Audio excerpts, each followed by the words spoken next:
You ready, Chad? I guess. I'm gonna share this There we go. with people. See, this is like a group activity. We could all be sharing together. Don't you want to share?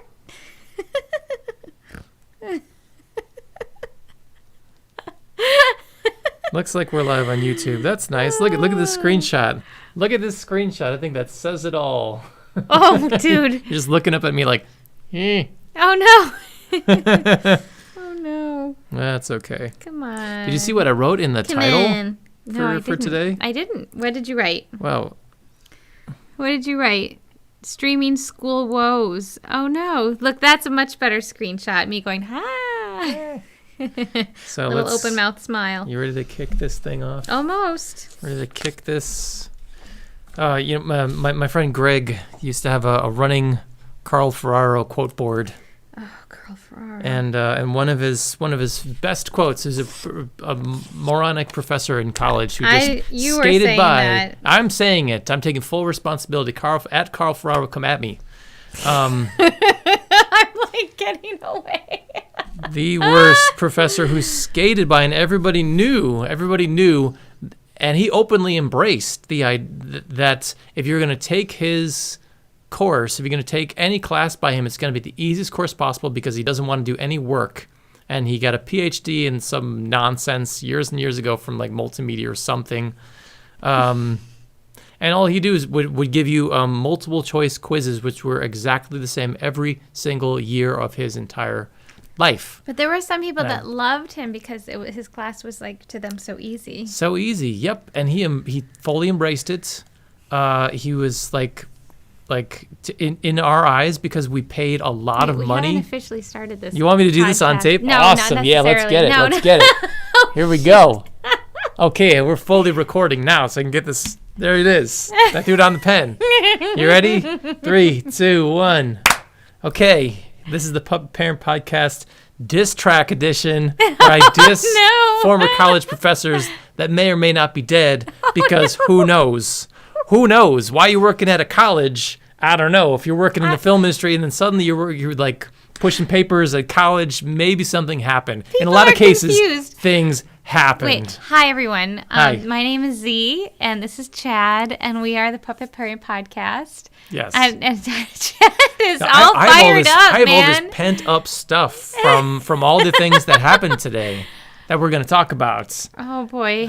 Okay. We're going to talk about picking apples. Yeah. You're pent up Pick about some picking apples. apples. Yeah. Got them. Yeah, Got 'em in a you bag. picked them. Yeah. Yeah, you did. We're going to talk about some heavy stuff, some really heavy stuff that I can't even say out loud without crying a little bit. Oh no. I know. But first, let's throw it down about college professors that we didn't like 20 years ago that are probably dead now. Yeah. Yeah. Yes, this is all you, honey. That's right. I'm not saying anything negative about anybody. Yeah, it's like zip the lips. I will just lead and just regurgitate. No, at the time when we were going through college, right? It's not like today where you could submit your papers online or, just Zoom your classes. Man, I would have loved to do that. You actually physically had to go to a lecture hall and sit through a lecture of somebody lecturing from some notes that they've had for like 15 years about multimedia, communications, film, whatever. There were some good classes. There were some good professors. There were some not good ones. And the ones that were bad were really bad. Really bad. And there's this... And we went to the same college. We did. SUNY Fredonia. Mm-hmm. Hail Fredonia. No, I loved my time at Fredonia. I just want to say that. And I had so many great professors. Yeah, no, we were just getting on about this one professor. All I said was his one name. Person. All I said was his name, and it unleashed That's right. the beast. I've been holding it in for decades now. Decades. What up, Swanee? I'm sure... Well, all right, so... Everybody, even if it was your kindergarten teacher or fourth grade teacher or like somebody with a PhD who is technically teaching you something in college, everybody has one teacher you just don't get along with, no matter what. I think that's like a universal truth. Like I'm a teacher, you have taught people, right? There's like one student in your class where you're just like, yeah, we're just not It is not happening. We're not on the peace train together. You're just on different planets. Something's going on in your world or in my world or something, and there's just this divide, and it's always going to be that way, and that's fine, you know.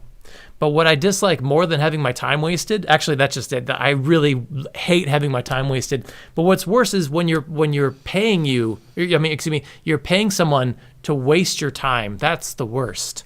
So that's how I felt like every time that I had to take a course from this person whose name I have not mentioned yet in this podcast. That's right, for legal reasons, because he's gonna get us. No, he's probably dead by now. Stop saying that. What? Probably no. Every once in a while you hear, because it's been 20 years since we were in college, right? Oh yeah, such and such professor died, right? Like I had a communications professor who we learned like 2 years ago passed away, you know, and she'd been battling cancer for a while. My first thought was like, this is the person that made sure that that lowered my GPA by 0.01% so that I got a summa cum laude instead of a magna cum laude. Thank you very much. Rest in peace. That is your legacy in my mind, is you didn't let me, like, she was unfair to me in a class. I was happy that I graduated. I just want to say that. I had no loud anythings. Uh-huh. I just got to walk across the stage. Yeah. And that was a big deal. 4 years. Yes. Good job. I tried really hard. Really hard. Like, I was getting straight A's, and my first time ever getting straight A's, and my parents were like, we knew it. You were smart the whole time in high school, and we just didn't know what to say to you to make it right so that you could apply yourself or something. And it was a big deal when I got a B. Mm-hmm. And this lady gave me a C. It was one of two only C's, and I felt like I didn't deserve it because it was taking a class on director, and I had already taken a class on director in a different track, so I already knew everything. So I didn't do the work because I was like, I already know this stuff. Look at this project that I did. Boom. She's like, yeah, but you have to actually write out the work on the assignments that I gave. And I was like, yeah, but you and I both know that it's already done. You know, I already did this. We disagreed. She gave me a C. Maybe I deserve that C. Who knows? But now she's dead. Dead and buried in the ground. I don't know. Is that? I don't feel like. Taste. Why is it in poor taste? People die all the time. All the time. Yeah, I don't know. I just would never talk about somebody like that. I think if she was still around, we could have had like a laugh about it. Okay. Yes, I agree. That's the kind of thing. Like, we weren't like I hate you, laser eyes. Not like this other teacher. No, not like who actually gave us laser eyes. No, it was more just like, come on. I was like, come on. And she's like, no. I was like, fine, I'll take my summa cum laude instead of magna cum laude. Even sounds way cooler. See, Swanee knows what it's talking about. Swanee says, I had a professor in New Testament. Is that a class? Maybe it was a university. This is true. Or a place. Love speaking about himself. So class is usually about what he did and how great he was. That is exactly... So let me tell you. Sorry. All right. I'm sorry to sidetrack this into Chad rants about podcast. It's okay. Is it really? Yeah. Is that all right? Can I talk Go about ahead. one more thing? It sounds like you have a lot to share. Chad's having so much to share because big feelings right now, everybody. Big feelings. Thank you. Because it was such a big deal for our circle of friends, was to the professors that we really didn't like, was to talk about it. You know? We didn't have social media in 1999 to 2003 at all. So we would just like talk about it and riff on it. And this professor, so different professor, worse professor, a multimedia professor who technically had a PhD but stopped learning the instant he got it, was so terrible that we were like, the only reason this person has a job is because he has what's called tenure. Can you enlighten us, Z? What is tenure? Well, I used to think... because I'm like the first person in my family to go to college for a 4-year degree. I used to think that it meant that you were at the college for 10 years and that it meant that then you get to be there for as long as you want. But it really is not tenure. It's tenure, which is not 10 years. but it's like you've achieved a certain level of academic prowess, and then they will say, you are so good that we want to grant you the ability to stay on, and like we're basically folding you into the company that is this university or this school, and you don't have to be worried about being let go because of job cuts or anything that you did that maybe we didn't agree with, because we know that you're a really great teacher. Yeah. So it is a terrible system. Awful. Terrible. Well, crazy bad, because if you have a system where once you achieve something, you no longer have to try, and everyone else, like all young teachers, will never get what you had. It's kind of like retirement benefits in the U.S. right now. It's a lot like working minimum wage jobs, where once you get up to 40 hours a week, companies in the United States are legally have to give you benefits. So everyone who works minimum wage jobs in the United States works 39 hours because they will never give you that 40 hours, because then they have to pay more to give you benefits. It's the same thing with the tenure system. When I was in college, we had these great young new professors who were coming in, who were specifically telling us, like, yeah, all these terrible old professors will be there forever, and they've stopped learning. They don't understand multimedia today, which was the early 2000s. And basically they were like part-timers. And then when we left college, those people were getting out because the college was even cheaper, saying, we're not even going to hire new professors. We're just going to get something called adjunct professors, which is where they hire like a recent grad, somebody with even less experience, to come in even more part-time and just teach like a couple courses instead of like an entire semester worth of stuff. So, and we're shelling out the equivalent of, $10,000 every single year? I don't remember, but it might have been something like that. Which is cheap by today's standards. But back then, $5,000 a semester was crazy pants.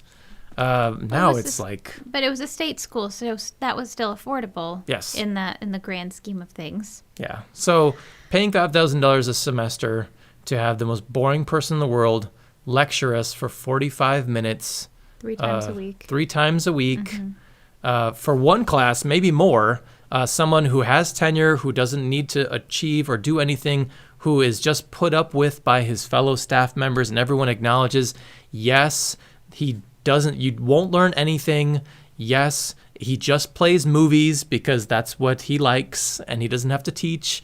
Yes, he openly brags about how easy his courses are and how everybody loves him for that.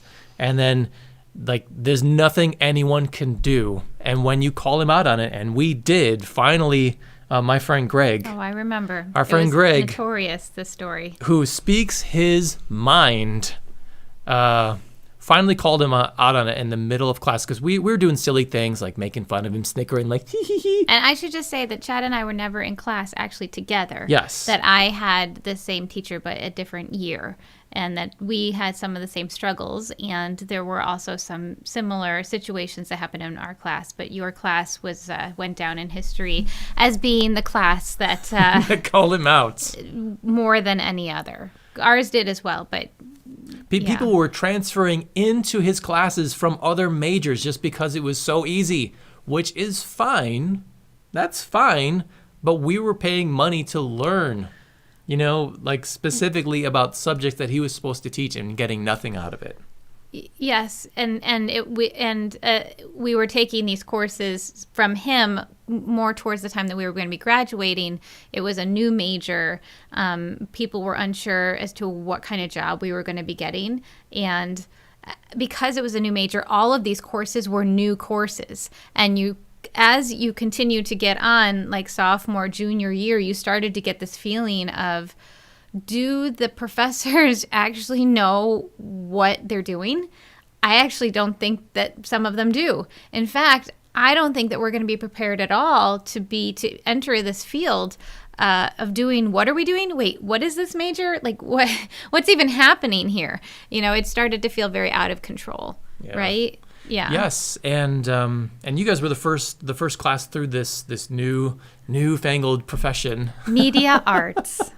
Which media arts. Basically called, like, transformed into multimedia and then new media and then got folded into communications, which is like film and TV and stuff like graphic that. design too, probably. Yeah. So But it was a nice idea at the time. It just never.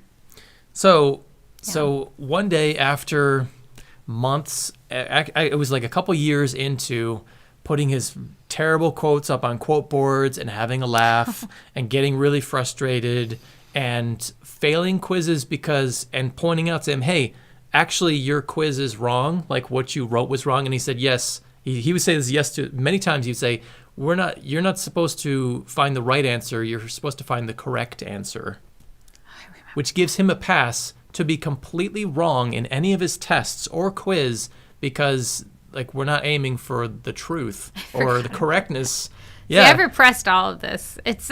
I mean, there was even like a question that was like pointedly racist against Native Americans, and we were like, "Yo, I'm not circling that. Do not circle D because it's racist," and that's the one he wanted for the anyway. So finally, my friend Greg had enough and told him off during class, and it was like a long rant. He'd be like, everything, all of our grievances were aired. Like, we're paying money to listen to you. You don't even understand this topic. We want to learn. And all you're doing is showing us movies because you're lazy. And, like, it stops you from having to come up with material for these 45-minute lectures, which should be, like, learning. We're students.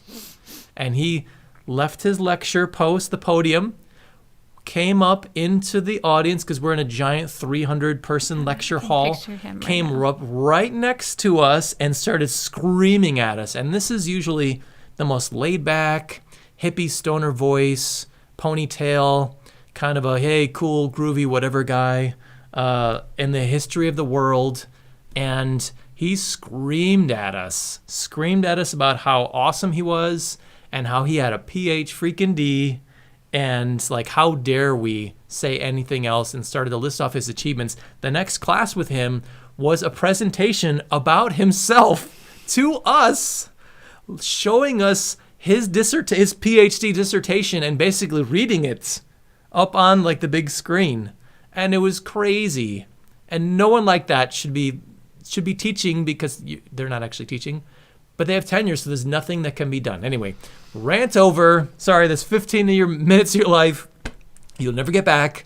Just know that the frustration still burns inside. It's like, God, like little flames are just popping out of my eyes every time this person, the memory comes up. And when you sat down today, you said something that reminded me of a quote of his. Oh, no. Which he would say often. He would say... I'm going to mess up, but he would be like, that's kind of, he'd be like, before we do this, let's kick this dead horse one last time, or something like that. Yeah. He also talked about all of us being green all the time. Do you remember that? Somebody who just put everybody down. I don't remember a lot about him. I don't wish death on anybody, but if you're out there listening to this, and I know you're not because you don't know anything about anything, so you're definitely not listening to a podcast about nothing, ranting about somebody in the past. Blah. Sometimes it needs to get exercised in a public forum, like in Greece, that is what like you're in doing. Athens. You need to go to a public forum and be like, I have beef with this person who wronged me 20 years ago. Okay. You did it. Okay. You needed to talk about apple picking now? Yes. Let's talk about apple picking. Okay. We had a nice time. You said you turned off the printer. I did. I paused it. Oh, no, you paused it. I paused it. I could hear it working. Maybe the printer's just there to break the ice, right? It's like, hey, like snacks on the subway. Hey, okay, everybody. Fruit snacks for $1. Help my basketball team. Oh, there is no basketball team, kid. We know. There was never a basketball team. No, I'm sorry about the back. The printer in the back. I just wonder if this is gonna print something. I don't know what it's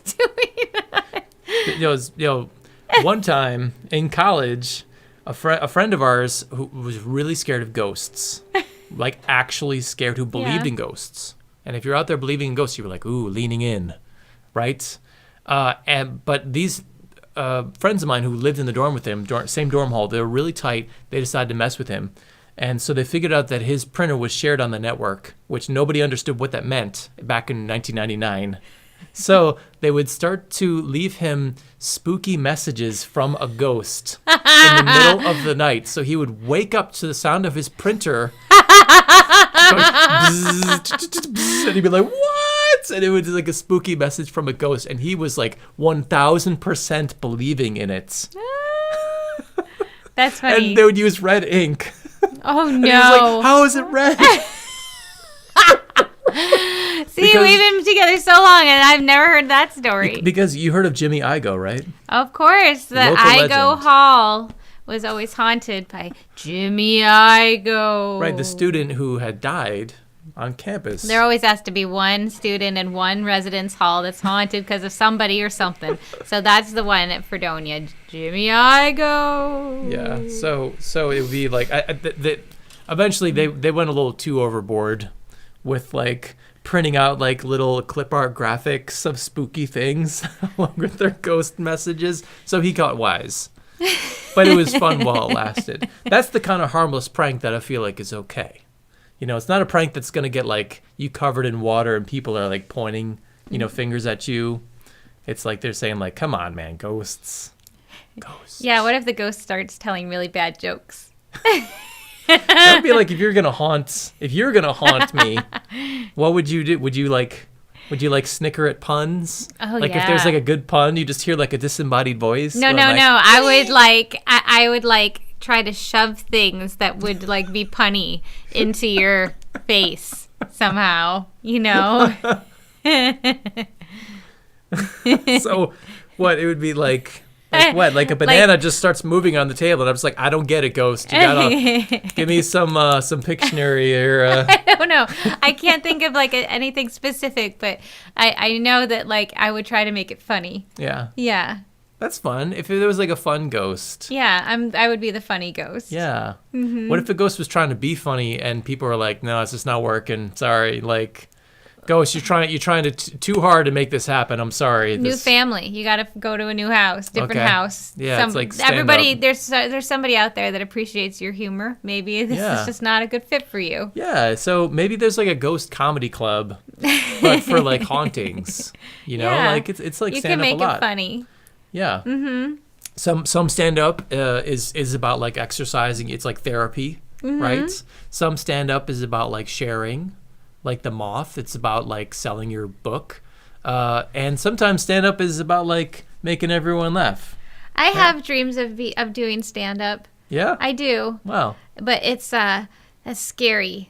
Yes. It's scary. But I think I have like ongoing notes that I've been making for over a year now of like things I would talk about in my stand up special. The one I'm going to get on HBO. So wait.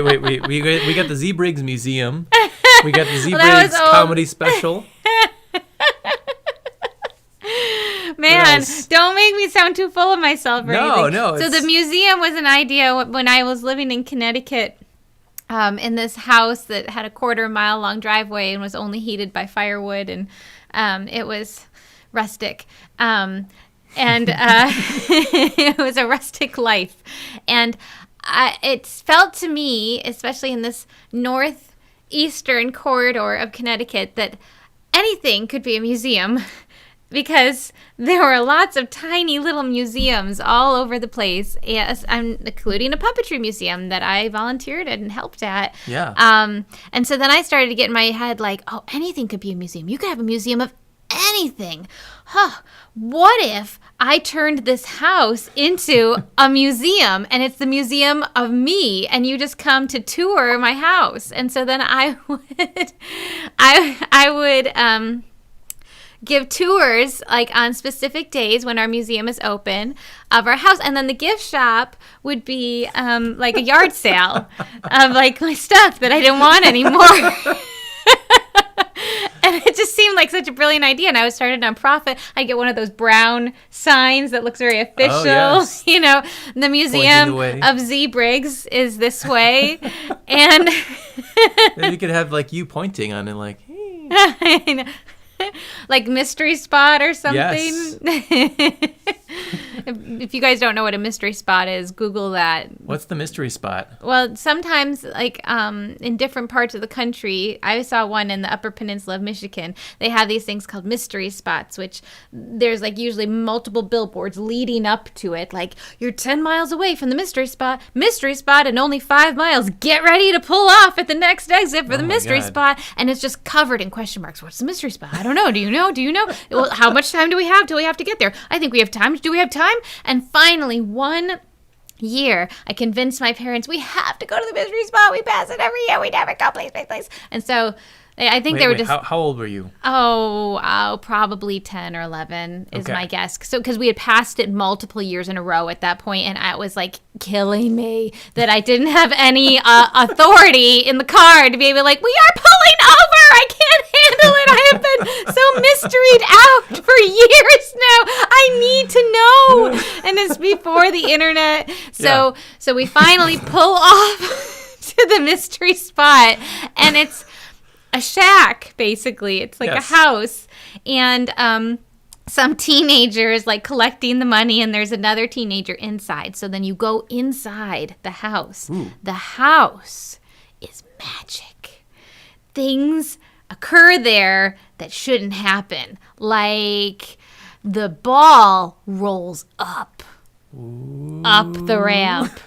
And the chair looks like it's diagonal, but when you sit in it, it feels like you're like totally level and like things like that. And but the thing I remember the most is the ball rolling up. Did it roll up? Yeah, it rolls up. But the whole thing is it's an optical illusion. Yeah. See, it's like a crooked house. But it's cool, and it's like a roadside America, ladies and gentlemen. And I think my parents, and I know my mother is watching this, so that's not awkward at all. But I'm pretty sure, and Mom, you can correct me, that you guys were like, that was lame. And I was like, that was awesome! That was awesome! Mystery spot! We got to do something I wanted to do! Because only child in the back seat. All we ever did was go to iron ore museums. So we finally got to do something that was really, really fun and silly. And that's what I really like, is fun and silly. So that has not changed. And if we pass a mystery spot, we are pulling over. We're going, I'm giving them money. I'm buying all the magnets. But anyway, so this is why I was inspired to make my own museum. Nowadays, like if you have teenagers working at your hokey sideshow, like Roadside America optical illusion attraction, I think you've made it.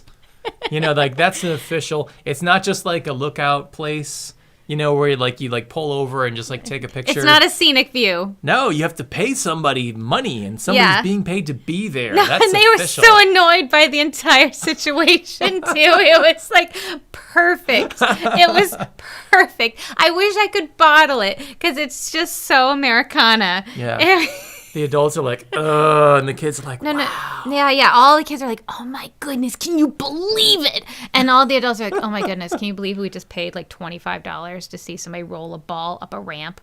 And the teenagers who are giving the presentation are using that lilt in their voice because they've done the, and here you'll find the da-da-da-da-da, and there's that certain timbre that happens when you've repeated the same lines over and over on a tour. Yes. And I only know this because when we would go on these cave tours and mine tours, these people have given that tour hundreds of thousands of times. Yes. And so it's always the same.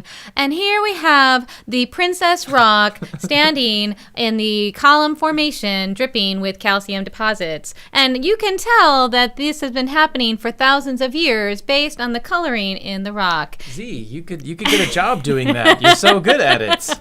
But there's that da-da-da-da-da-da. And it's this like weird singy song pattern that happens. They should just sing.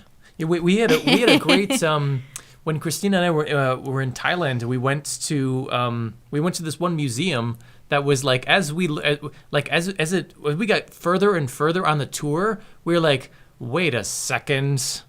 Like we went in going like, oh wow, there's this really famous guy, and this is his house, and he's helped to preserve Thai culture because he had this house preserved, and it's like a museum, and it's like an institution, and it's the only thing that was preserved from this period in Thailand history, and everybody knows that, right? And then as we got further and further in the tour, we're like, wait a minute, this guy exploited the Thai people for like all this money and like exported their goods, but then stayed super rich and had all these servants. And we're like, okay, but Awkward. yeah, it was like, but Complicated. As we got further and further in the tour, we were like, we love the tour guide. She's amazing because Yeah. she was like, she'd given the tour a million times. Yes. But she was so positive and matter of fact about everything. That's It didn't nice. have that just like, meh, meh, meh, meh, meh. She was like, no, here at the Jim Thompson Museum and Cultural History House, you will learn that Jim Thompson was a wonderful man. And he did this. He did this that was normally the Thai people did this. Jim Thompson did this instead. As you will notice over here, and we're like, wow, she's professional. She's really good. And I want to hear her explain everything. Like anything in the world. I was like, just please keep talking.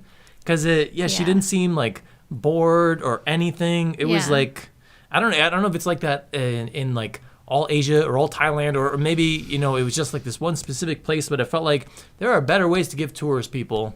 You know, like maybe she went to tour school. Can you go to tour school? I don't know.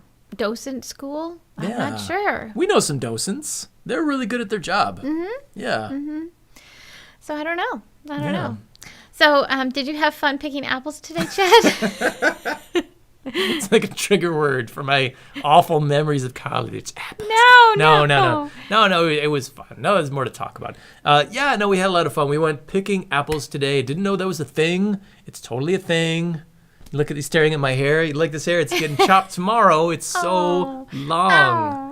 It's so long. Yeah, apple. You didn't know apple picking was a thing? I know. I mean, I know people picked apples because I've eaten apples, and you know, like the ghost didn't just whoosh them over from the tree to be punny. Jimmy, I go with your apple. Oh, thanks, Jimmy.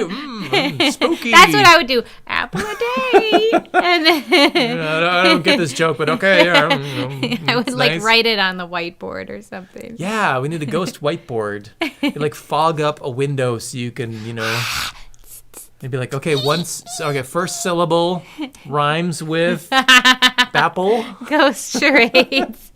Anyway. Ghost charades So- with props. We went apple picking. It was super fun. We went to Stonehill Orchards in North Collins, New York. A little shout out to them. And it was really nice. And even though they were busy, the place is big enough that you really didn't feel like it was crowded at all. And everybody, for the most part, all the adults were wearing masks, which I really appreciate. They were, that I saw. You know what? I was actually actively not trying to look because I didn't want to feel frustrated. So anybody that I did notice was wearing a mask, and then I was just like focused on us and our family. So I want to say it was like 75%, but there were just, you know, like there'd be like a family and they're all wearing masks except for grandma and grandpa of their family who just can't be bothered. And it's I like, didn't notice that. Guys, you're the most at risk. But anyway. But our kids did great, and they kept their masks on the whole time. Didn't complain about it one bit. Like they're so regular about it now. And our kids are ages 5 and 7, and we picked all different kinds of apples, and they all fit into one bag. So we got half a bushel of apples. So. It was fun. You know, it's like rows of apple trees, and you just go down the rows and pick apples off the trees. Yeah, there is a ton of apples, so many different kinds. I'd never gone. It was like a slice of Americana that, like the mystery spots. I never been apple picking. Oh, well, welcome to apple picking, Chad. It was fun. I guess it's something you do when you're in a family. And now we will, next month we'll get pumpkins. Maybe we'll do a corn maze or something else outdoors. So outdoor activities feel attainable right now. Yeah, as long as you can stay socially distanced, you know? Sure. Yeah. Yeah, no, I mean, it was all right. It was like over and done. I was surprised. I was expecting more stuff. Like I was expecting like a corn maze or the other things that pumpkin patches have to bring you in and do more, like, hey, ride the tractor for an extra $5, you know, and then you slowly tractor around a little bit, or like, hey, like the one place we went to on Long Island. Yes. That was like, you go for pumpkins, but then they got you, and then they're like, hey, look at this amazing playground, just $10, and you know, they make all their money in like a month. So yeah, but it was super fun. We had a great time. Yeah. And now we have a lot of apples. Yeah, And what are you gonna make? Because we got the kids were picking baby apple, Oh, like tiny, so tiny little tiny apples. apples. Well, I definitely, with at least a couple of the itty bitty apples, one of them I want to carve into an apple head. And if you don't know what an apple head is, it's this way of carving an apple, like a face into an apple, and then letting the apple shrivel and dry out so that it becomes this old, gnarled face, and it looks really cool.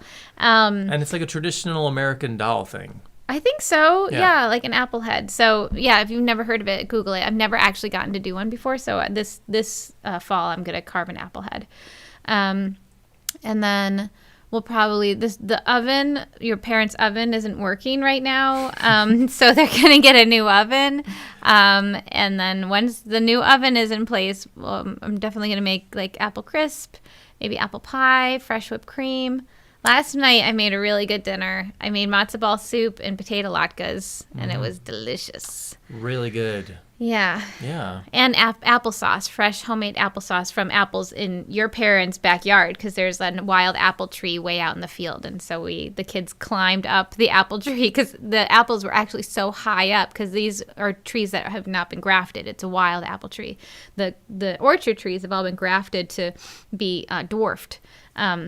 But the wild tree is like high.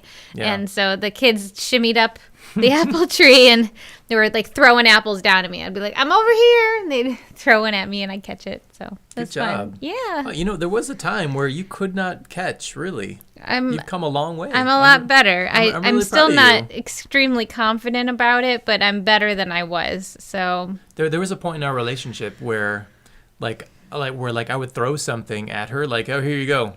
Like something like toss it a couple feet, and I would get reprimanded by you Don't throw things. because it would be like an attack. Like you'd be like, yes, yep. yeah. Well, so you've come so far. Trauma from gym class. Just ongoing. Dodgeball. Well, I was never really great at gym class, and then it just kept getting worse. Yeah. So if you don't level up with everybody else, you level down. Yeah, And that's true. You're either the thrower or just a target when it comes to dodgeball. or you just forget your gym clothes every single class. Well, girls could get out and of gym class. Oh, Yeah. no. Well, maybe in your school. In our school, you could just be like, I'm on my period today. Ta-da! Whenever we, and just sit out, and that would be fine. No, you weren't allowed to do that. Wow. Well, we also had a pool. And I'm like half joking about the I forgot my gym clothes thing, but you had to change into gym clothes in order to participate in gym class. So if you forgot your gym clothes and couldn't change into anything, then you couldn't participate. And if you did that 3 times, I think you failed gym. Yes. So we were the same, and that's why I will never wear white socks, because part of the gym uniform was white socks. Oh, you had a uniform. Yes. Oh, we They're did like not. White t-shirts, some kind of shorts, and white socks. And I was like, I hate white socks. I'm wearing all black. The whole thing with, oh my God, I could go into a whole trauma situation about gym and high school gym, which our high school is 7 through 12, which is also a situation in itself. But so 7th graders were playing. No, but you were graders. sharing but it was the same. It was the same space. You weren't in the same class as the 12th graders, but just being in the same building in the same space, and you would see them in the same gym that you were just in, and there's something I don't know about that, and also not having any older brothers or sisters to tell you what to do in the locker room and what not to do in the locker room, and this ongoing fear, because our school was highly crowded. It was always a 7th through 12th school, but understand that a few years after I graduated, our 7th through 12 school became the junior high. So 7, 8, 9, 10, 11, 12. That's 6 grades, then got reduced down to half that. Wow. Right? 3 grades. 3 grades in what was servicing a 6th grade building, 6 different grades. That's how overcrowded it was. You had 3 minutes in between periods when the bell rings to get to your class. Right. The gym was the furthest thing away. So you're running to get to the gym, then changing into stuff that smells horrible, because you don't ever want to forget your gym clothes. Yeah, so you keep it keep in your them in your locker. locker forever. And so they're Yay. gross. Yes. They are so gross. Same. Same. You're throwing them on. You smell disgusting. You go into the gym class. It's traumatic. There are people there who are extremely good at these things. You are not one of them. And then they're either throwing things at you, asking you to catch things, asking you to run and run faster, or telling you that you're a horrible person because you're not helping them to win. Yes. Whatever thing we were trying to win.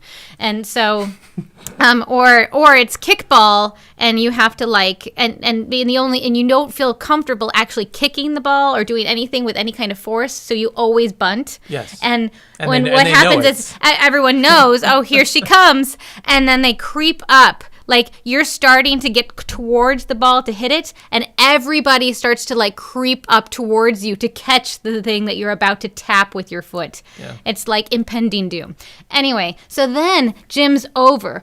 Oh, crap. So then you run back up the stairs to your locker room, change out of your stinky stuff back into your things. They've turned on the showers. No one uses them because there's no time.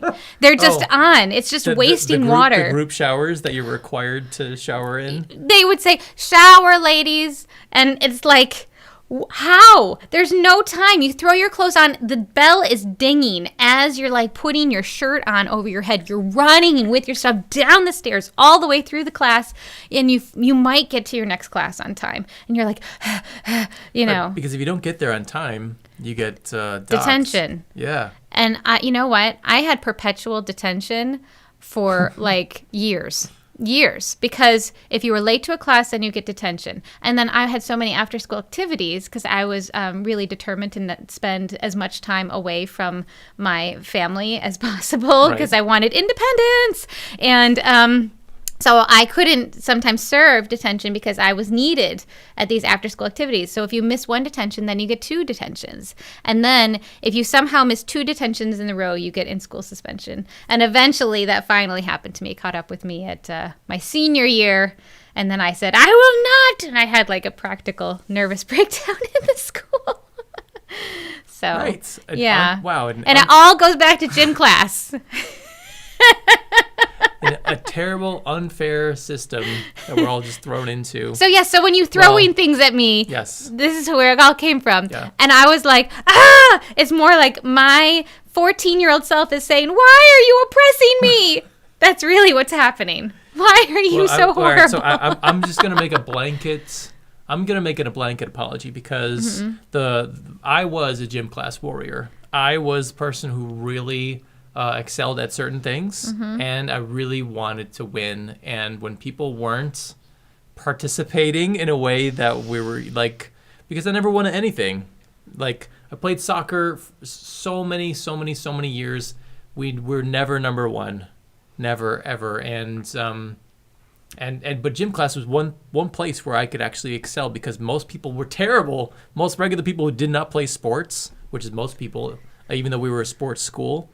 They were terrible. So I was just running people down, run around people, doing my best. I would run laps. I was the only person who would actually run an entire lap around our track. And and for many different reasons, I would get all shouty, and the worst in me came out. So I was definitely one of those people that shouted at you in gym class and threw the ball at you and crept up and told people, during baseball, easy out and all the other horrible things that people would say. Oh, I was told by your people. My people. Where to stand for volleyball so that I wouldn't have to participate. Yes. Yeah.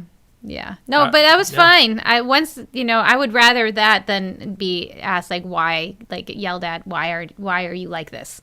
Yeah. No, I was definitely one of those guys where everybody has their spots in volleyball, and I would encroach on other people's positions because they would do this when the ball came. So you're like, okay, if you're gonna do that, I'm just gonna encroach a little bit to hit the ball back because I enjoyed it. Because I enjoyed playing the game. It's a level of confidence I have never attained when it comes to those things. But I was on JV and varsity, soccer, and on those in those types of situations, being being a toxic mess on wheels was encouraged, where it was if you can't take the ball, take the body. was what we were told. And when you bring that to gym class when they're not ready, it feels like, whoa, what's happening? Who is this crazy person? And I would feel that when I would play sports that I was terrible at, like basketball. I'd always find a reason to sit on the bench in basketball because I wasn't good at it and I hated it and I was terrible. But the people who were really into basketball, like I could see, and football too. Terrible football. And one person grabbed me by the neck. And I was like running with the football, and this person, I could feel them coming and grab me by the neck. And before they could throw me down to the ground, I'm just like, I'm out, please. Don't kill me, So, like, the shoe was on the other foot for certain sports. But if I was good at something in gym class, like, look out, because here comes teenage aggression. Yep. Anyway, we're all navigating things, but it's just interesting to think back on all that. And yes, so that's the reason why I wasn't good at catching things. But I've built some confidence since then. And the boys are throwing apples to me. Full circle. There we are. I will tell you, I'm very good at hitting people in the head. Very good. Okay. There's certain How things is that helpful for this conversation? No. I mean, throwing something and hitting somebody in the head. Okay, so when the zombie apocalypse comes, that's helpful.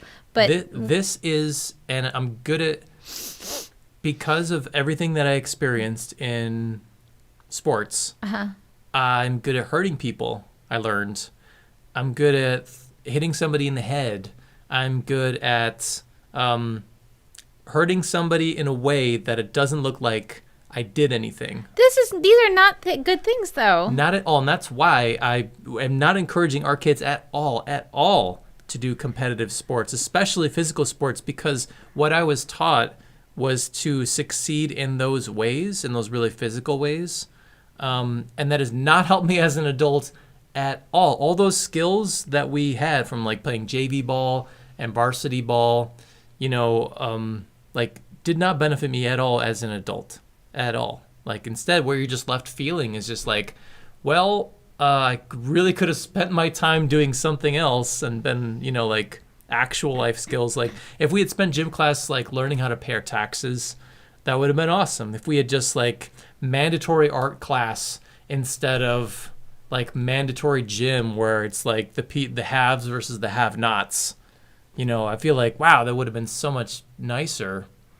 Why can't we teach classes about being kind or planting trees or something constructive? Because at the end, it's just like when I played soccer in college, like all those old terrible habits, because we had an awful coach for 4 years, would come back, and I would like catch myself like, I don't want to hurt my friend. Don't do that. Or like, why did I just like lead with my shoulder into this, which I know is like legal, but that's my friend, I just ate lunch with them. So I have a lot of regret from being taught these things that I feel like are not applicable as like adult life skills, and people and adults that show those things still with them, that are like aggressive or like punch their friends, like, how's it going? Like punching or like throwing or pranking and stuff like that. I just feel like, wow, that toxic behavior should not survive anymore, and we should definitely not be teaching our kids that. I also think that it's just how it's reflective of the age of how boys were raised too back then. And I mean, boys are still raised in some similar ways and by people today, but there's, I think, also a more, especially in the community that we live in and the friends that we have, we're trying to raise more sensitive boys, and tougher girls. Like, we're trying to kind of like balance it out a little bit. In fact, I see a lot of stuff, a lot of really cool shirts for girls that are like, proclaiming how awesome they are and how tough they are. But I don't see like really cool shirts for boys that are like, I'm a boy and I think rainbows are cool.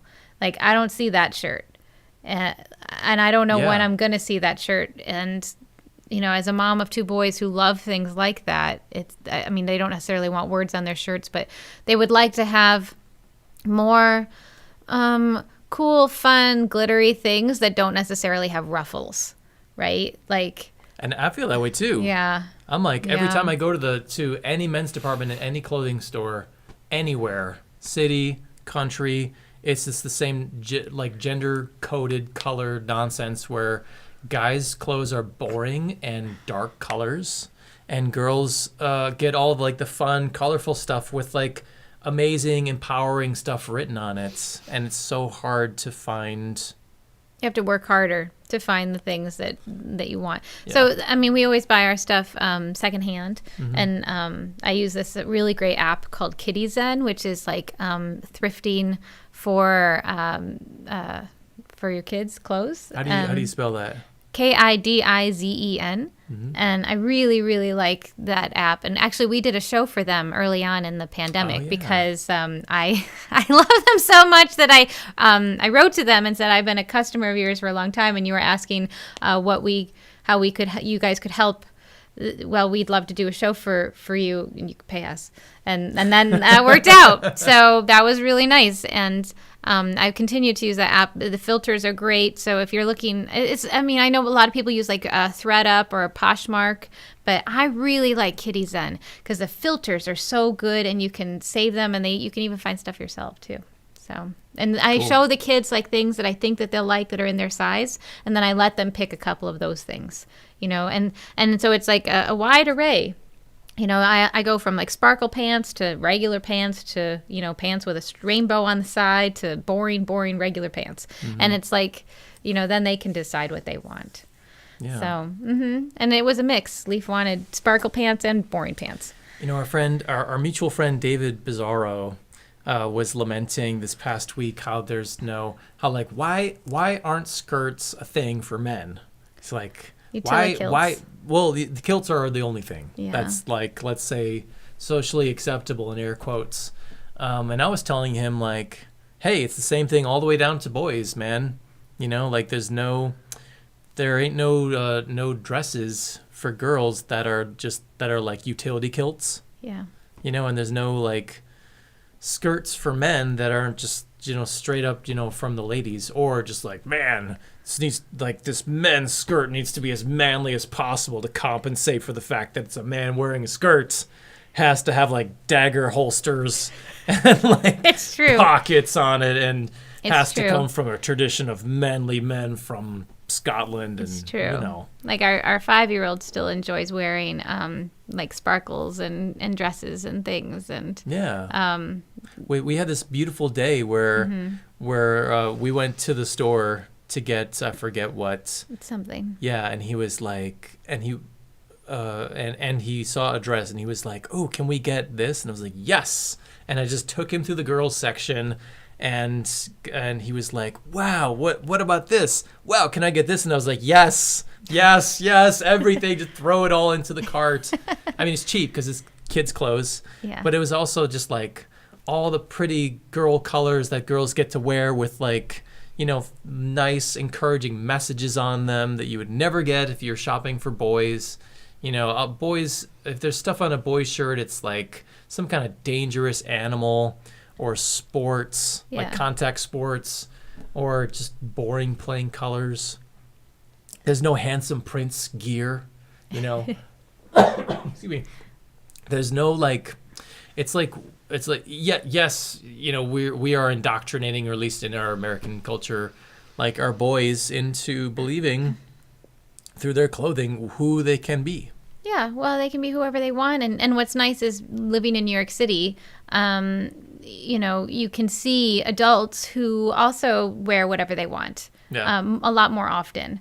And, their Aunt Emmy, who's like my sister, she is like a cartoon character. She's just always got different colored hair, different huge earrings, like shiny something somewhere, like, whether it's the pants, a vest, like something's glittery. And, she's all about fashion stuff. I'm just lazy, but I like all that stuff. I can't get it together to devote time or energy in my day yeah, Here, gray hoodie. yeah, but this gray hoodie. I'm just gonna let this fly out a little bit more. There we go. And We you got a bright color happening. Yes, that's right. Yes. That's right. What else did you want to talk about Well, I for wanted this to talk week? about streaming school Okay. because It's like a therapy session for us every week. That's Aren't right. you glad you're listening? That's right. Here, I'm just gonna list that on the list of things from a therapy session. I'm writing some notes. So let's see. Oh no. Things to that are talk wrong in to our Z about country, later. clothing colors, Things to talk about on the drive home. gender nonsense. No, so let's talk about streaming school. And if you're watching this live, I did say streaming school woes because it's a transition. Transitions are hard. We decided early on in March when schools or school activities were streaming online, our kids kind of rejected it, not to push hard into it, and instead just teach them stuff, in real life. And just work with them on stuff. And you and Grandma have been awesome this entire summer about just like working and continuing their education. And now we've finally transitioned to streaming school.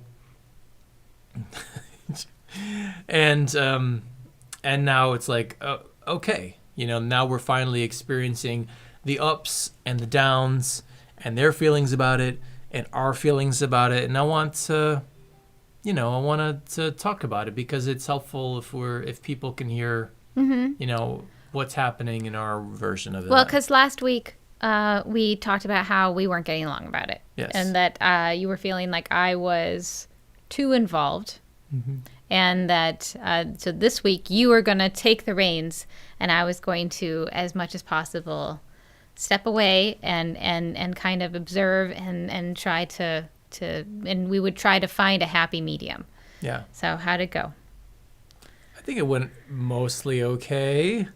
I've tried to be as hands-off as possible, let the teacher do her thing. I did not listen in, and the teacher figured out a way to tell if there was a message for me. She would tell the kids, hey, tell your dad this, and that worked. That worked in that sense. There was one day where I decided to say no to everything because Finn figured out finally how to mess with the virtual backgrounds. Leaf figured out how to text people things through the messaging because we were using Zoom. And then Finn was like, me too. And they both just started writing gobbledygook, just like a bunch of random numbers and letters. And I said no to those things, which is a trap. Saying no to your kids is a trap sometimes. Instead of just letting them be, get them out of their system and let the teacher say yes or no or whatever. I decided I was going to be the authority and say, don't do that. Don't do that. I told you not to do that. Why are you still doing that? I get really worked up, about it. I apologize to them at the end of the day or the next day. Because I was like, sorry, I should not have done that. And we all had some feelings, especially Finn, because when you hear just like, no from somebody, it makes you feel bad, So, so that happened, and I acknowledge it was really hard that day, but other days were easier, and what I wanted, which was the teacher to directly tell them what to do, and then me only come in when needed, as less as I possibly could happened, But at the end of the week, you came in for that final day. I did Friday. Yeah, because Thursday was just like, was that day for me. Yeah. But I feel like, for as hard as it has been for us, like adjusting to the transition, I feel like they've been doing the work. They have not outright rejected streaming school as like a medium of learning. It's only for, so far, the mornings, like a 2-hour session. And we're going to talk about more today, about them doing more. Because now we can finally do afternoon classes because finally our parents have internet at their house. Yes, that's been a big transition, having internet at the parents' house. I'm happy to continue working with them in the mornings because I like doing that. I do listen in on what the teacher's saying. We have to have the kids having headphones because we have 2 kids, and if they're in any space where they could hear each other's computer, there's a horrible feedback echo issue that happens. Right. So we have splitters coming off of both of the iPads for the headphones, so that a second pair of headphones could then get plugged in, and you can listen in on what's happening. But I really tried to not talk very much. I was just listening in to see what are they supposed to be doing, what is the lesson, and then also every once in a while she teaches something that's actually not the way that we teach it in the United States. Oh, right, because she's from Ireland. Irish. Yes, and so she taught in Ireland for a long, long time. And so, like, a clear example, and I have to text her about this sometime this weekend, is that she was teaching about rounding, which is great. We haven't talked about rounding yet with Leaf. So Leaf is numbers. learning, rounding numbers, rounding from the ones place, the tens place, the hundreds place. And this all makes sense, and I liked the way that she was teaching all of it. But then she said that if you're looking at the number 5, you get to decide to round up or down. And that's actually not how we teach rounding here in the States. And I double-checked with my mother-in-law, who has been a teacher for most of her life and just retired a couple of years ago. And she said, 5, always round up. So I just have to text her and tell her that. And then there's other things like the way that we've been teaching Finn how to say some certain sight words, like when the letter A is all by itself, we haven't been reading it as A, like you never book a match. It's a. Like that's how we say book a match. We don't say book a match. Yeah, book Maybe a match. That's an American thing. It also might be regional too, but it's how we've been teaching how to say it, and we didn't want to confuse him. And then also, it's regional for the Northeast overall to say and so and just the same with the. We don't say the, we say the. So certain things. So every once in a while I'll hear something, and then earlier on last week I was saying it in the class. I'm not saying it in the class anymore. Good. I'm hearing it, I'm making a mental note of it, and then I'm writing to her after and saying, hey, just so you know, da-da-da. I think that's positive. Yes. So I'm holding back more. I'm just making sure that the kids are staying on task and doing the work, or if they're being rude, I'm giving them a choice to participate or to just sit and not do anything. But I mean, we're building up a stamina and also a level of expectation of what each of these days with our teachers will feel like and will be like. And we're trying to, I think, by next month, have a routine. Now the schooling, instead of being in our studio space, is going to be back at the house, which will also be a positive. For everyone. Yes, for everyone. But it just had to happen while we figured that out. Yep. But I think what'll be nice is that I have to find a space somewhere in the next day or two of like where all the school stuff lives in the house, how it's going to be organized, like so that they can get it out. They can be more autonomous themselves of getting things out, what they need. But then also like getting their folder for the day, finding the work that we've printed out for them.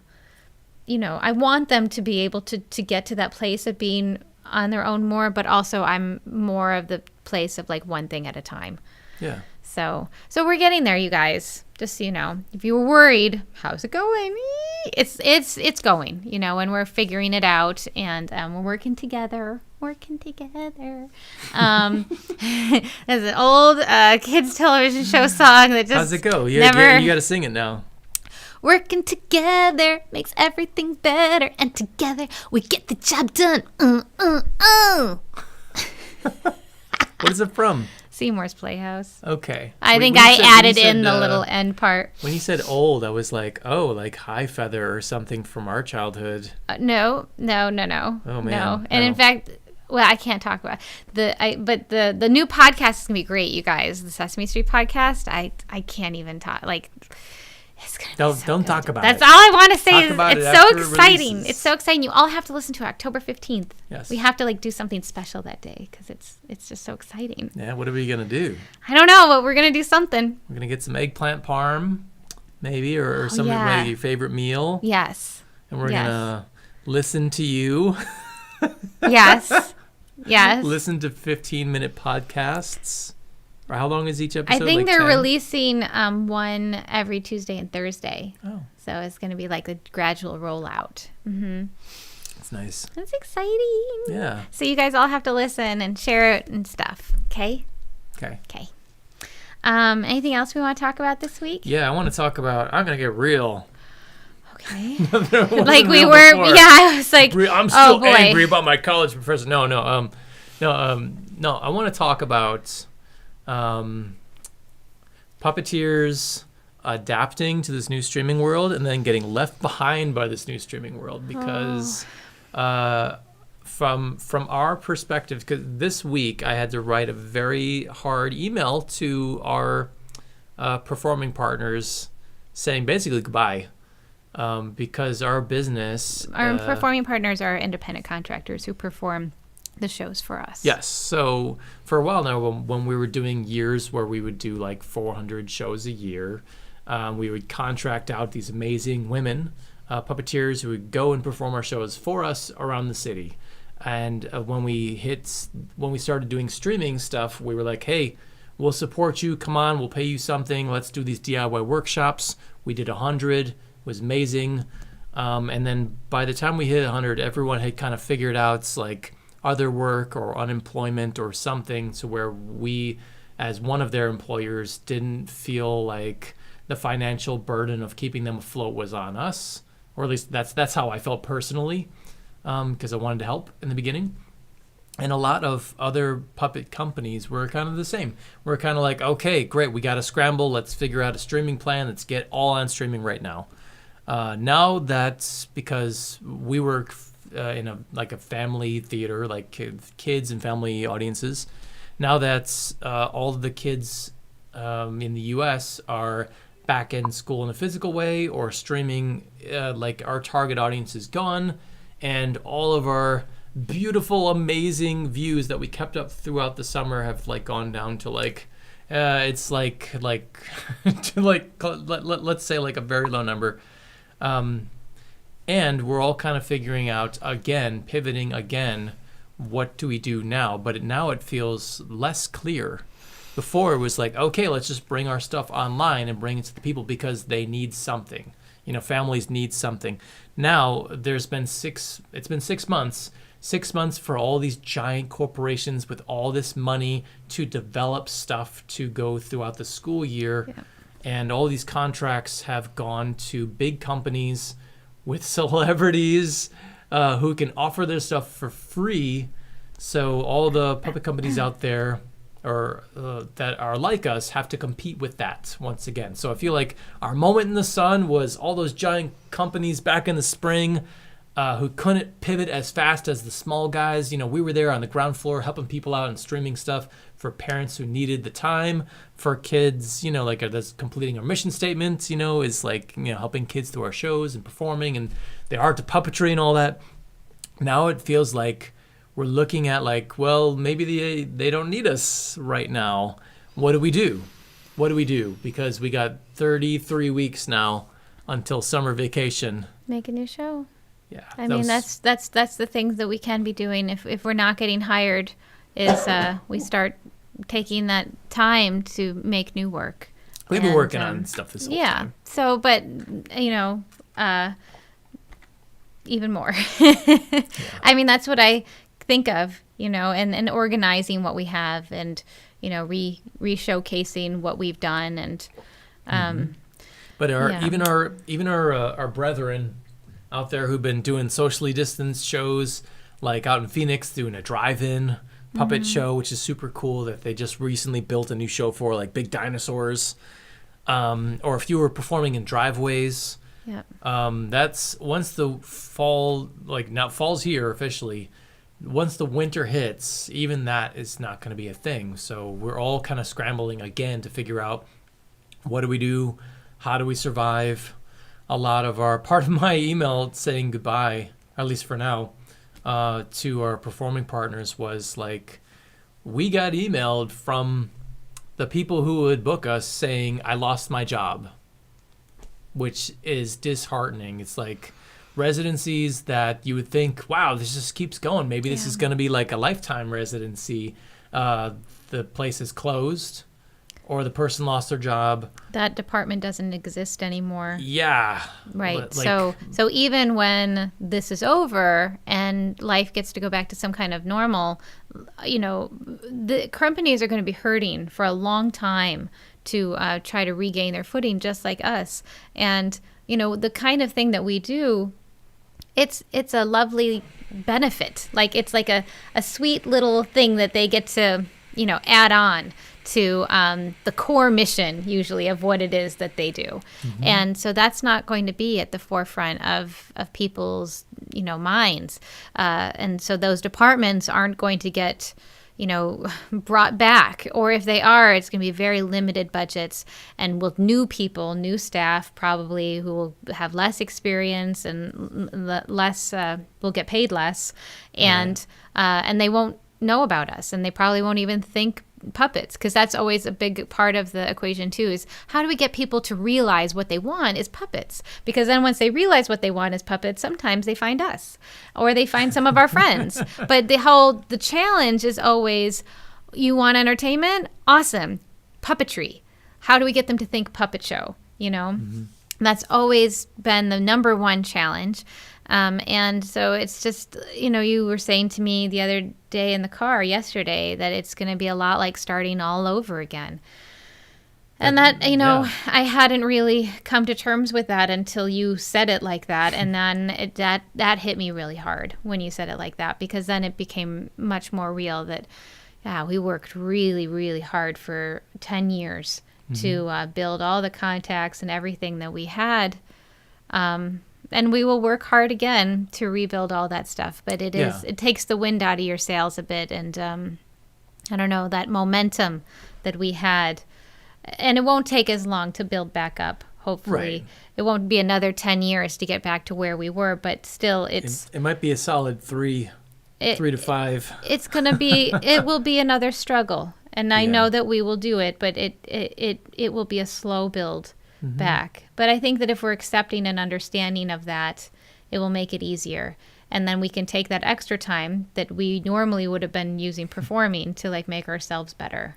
Yeah. Better parents, better people, better artists in some capacity. That's so inspiring. Wow. Well, I have to be. You have to. You have to. Listen to some Wayne Dyer, people. Yeah. It's, No, I think the best thing that ever happened to us was starting a puppet company in the middle of a depression. Because, recession. I mean... is the jury out on that one? I thought it was a recession. To some of us in the arts community, it was a depression. It was depressing times. Yeah. And when we came in, every puppet company at this national festival in 2007 was like, hurting. No one has money.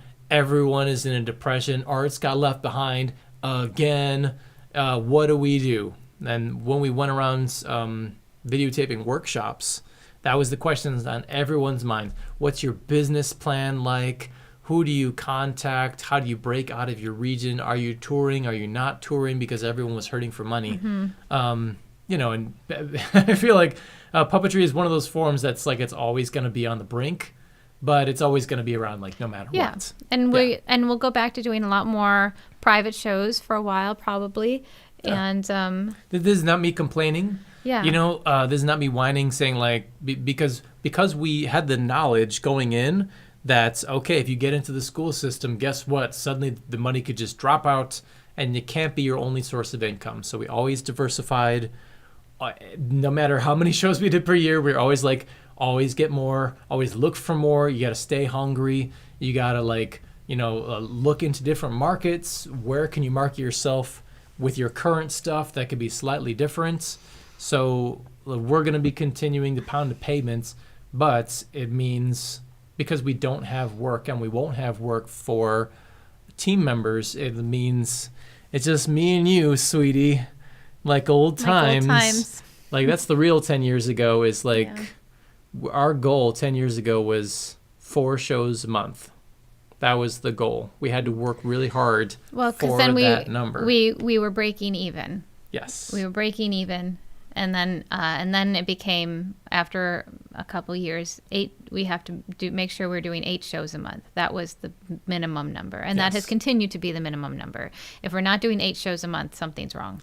Yeah. So when we build back up, like I don't have a minimum for streaming. You know, we still stream. We still do private streams, even though like our public offerings are now limited because I feel like we need to we did it, and now like everyone's kind of moving past. Well, I think we're all in a bit of a holding pattern too, because it's hard to know what is going to happen. Everything is so tenuous with the election coming soon. I mean, we're not going to talk politics really today, but I think everyone's feeling very tense, and this great uncertainty about what the future holds for all of these things that really do affect our daily lives. And the fact that this thing that no one really has any control over affected everyone on the planet in some capacity. That's really mind-blowing. And this has been a giant, huge reset button for a lot of people and a lot of businesses. It's been an ending and a new beginning for a lot of things. And it's also been very tragic for so many people. Yeah. There's a great sense of loss, both in life and like lives lost, but then also a life previously lived that was suddenly cut short through nothing that you were in control of.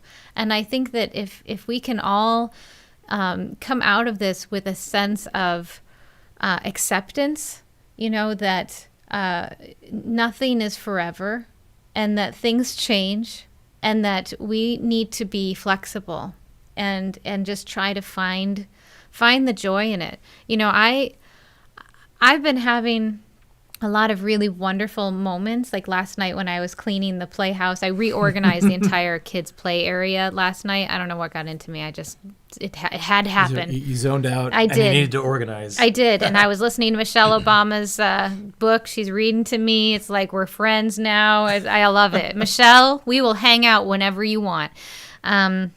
So I was thinking to myself while listening to her talking about her life experiences and her growing up and her family and her Chicago, and how Chicago is such an important part of her heart and her life, her soul, and how this experience, if it hadn't been for this pandemic, I never would have gotten this chance to full on live with another family. Ever. I don't think. And it's been wonderful.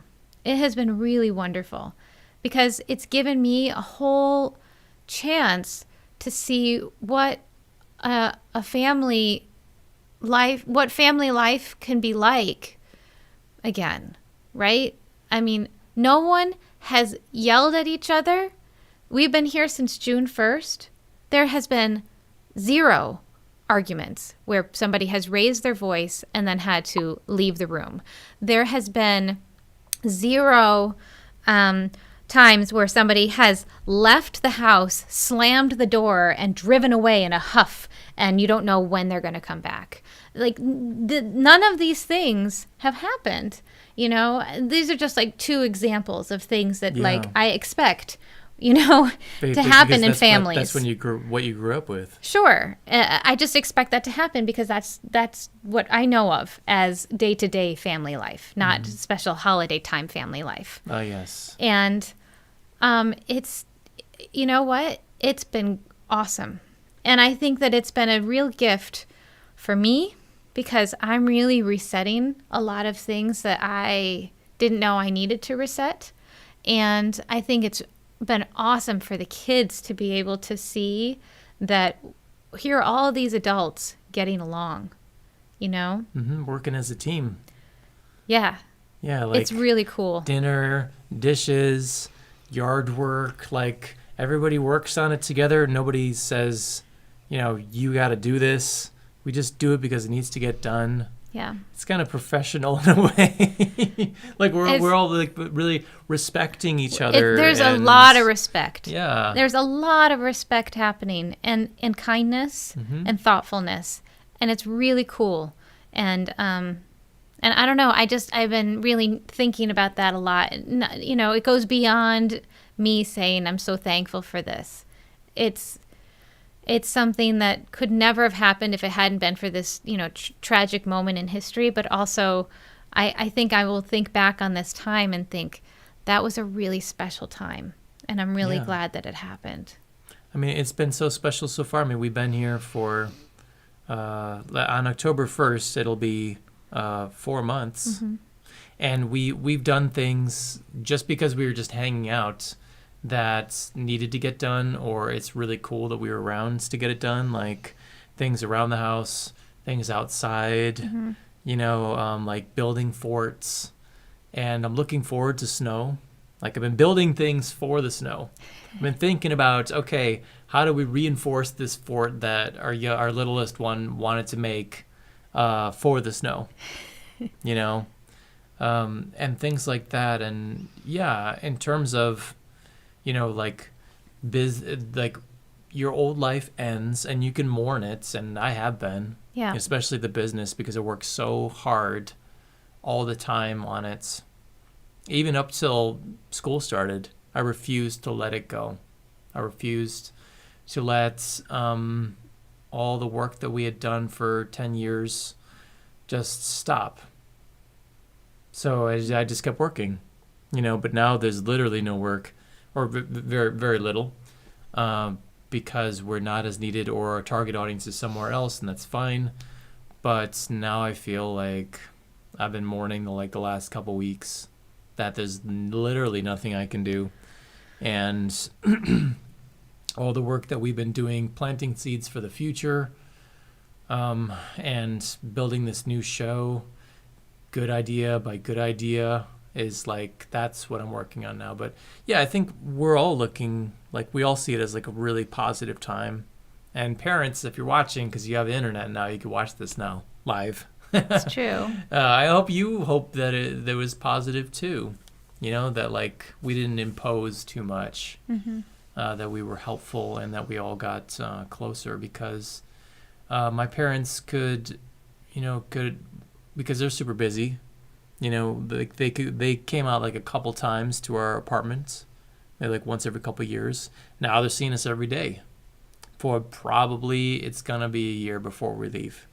It's not that I'm putting it out there that's what I want, but when the Met says, okay, we're not coming back until fall of 2021, and Dr. Fauci and others are saying even if there's a vaccine tomorrow, it's going to be 6 months before everybody gets inoculated, and there will always be people who will refuse, because this is America, and we that's baked into the culture for some reason. But then it becomes something weird like measles. Then it's Yes. then it becomes, there's been a measles outbreak. But I will always wear my mask on the subway. Every single day I ride the subway. That is not Going forward. That is not I can't imagine riding the subway or being in a confined space with people and not wearing a mask now, because I don't want to get sick with anything. That's one of it. I hate getting sick. Hate it. Yeah. Hate it. Who likes getting sick? I mean, you do get to spend all day in bed, resting, watching movies, and drinking chicken soup or whatever your happy place is.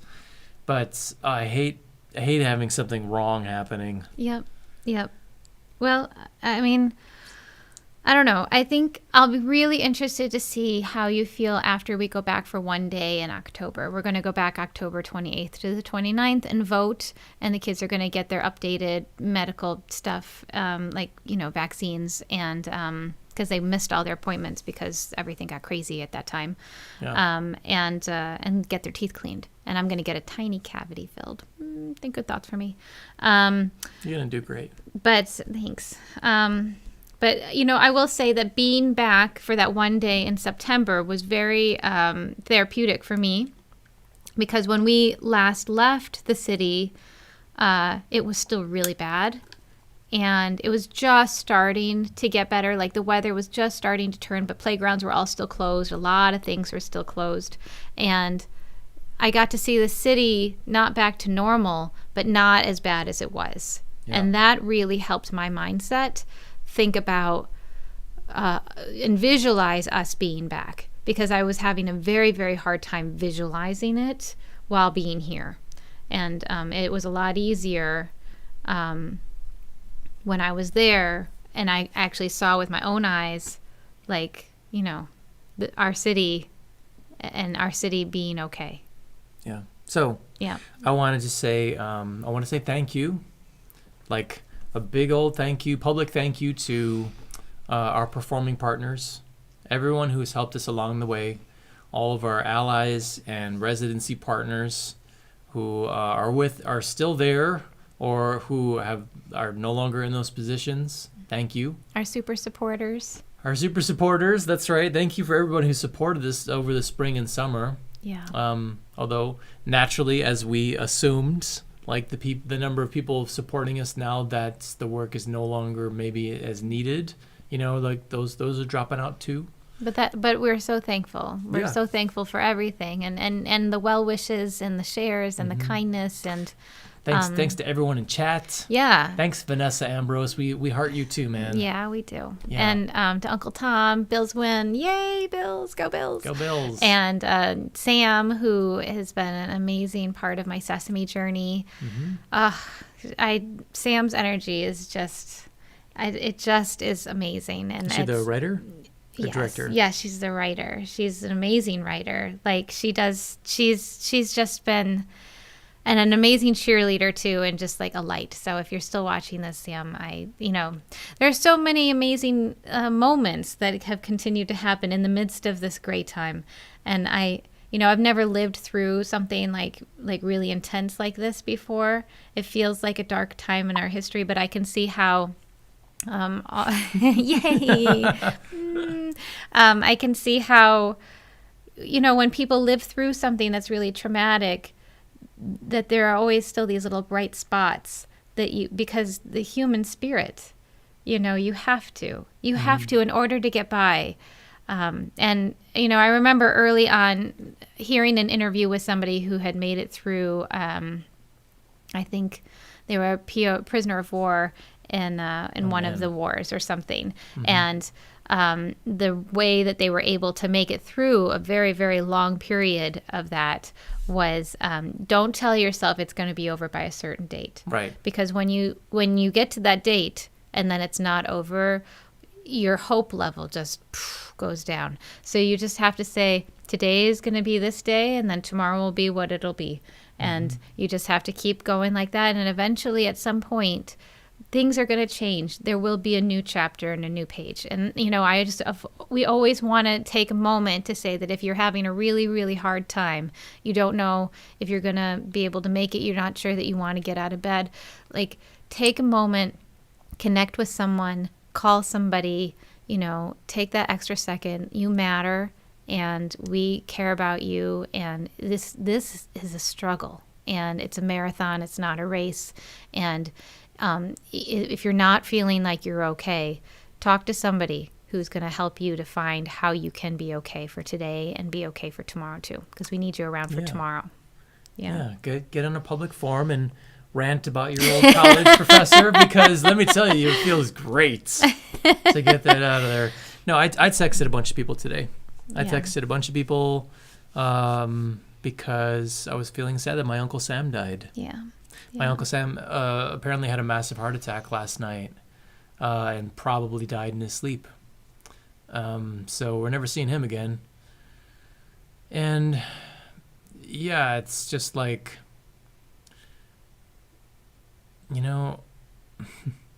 200,000 families, in this country, probably 210 by the end of the week, are experiencing like this crazy loss, and losing somebody that's like, that is really hard. And I don't think he died due to complications from COVID. He was always a big guy. So who knows? We're not sure yet. But like, I was feeling all kinds of sad. And that's when, so if you're out there, you get a random text from me, it's for you, usually because I'm feeling like I need somebody to talk to me. Yeah. And most of the time I can get by without. So take care of yourselves. We'll be here next week at the same time. All right. And That's if right. if you're having a hard time taking care of yourself, find somebody who can help. Okay? That's We right. love you. We love you very much. It's true. You matter. We're going to make it through this thing. We are. You know, no matter what, we got this. You got this. You know, it's tough for everybody, but you can do it. Okay, we believe in you. That's true. Thank you, chat. All Okay. right. So we are once again the Puppet Parent Podcast. This is episode 25. Yeah, 25. 25. Woo! Quarter of a century old. That's right. At some points, Yeah. we'll hit episode 100. What do you think we should do when that happens? I have a party. I don't know. I've something. been a part of a podcast that we hit multiple hundreds. I'm not sure. And just like being married to somebody, you have to do something, or it just feels like like you should have. Okay. Well, let's think about it when we hit 50 then. Okay. Okay. So when we hit 50, let's do We'll something. start thinking about it. Yeah. All right. So if you're out there and you have a good idea, hit us up at puppetparentpodcast.com. There is a form on the bottom of the page that only web spiders and robots have sent us a message on so far. Oh. So maybe like a real human being could, I don't know, say we're doing all right or something. I don't know. Anyway. Thank you so much, thanks again, everyone. And bye. Bye.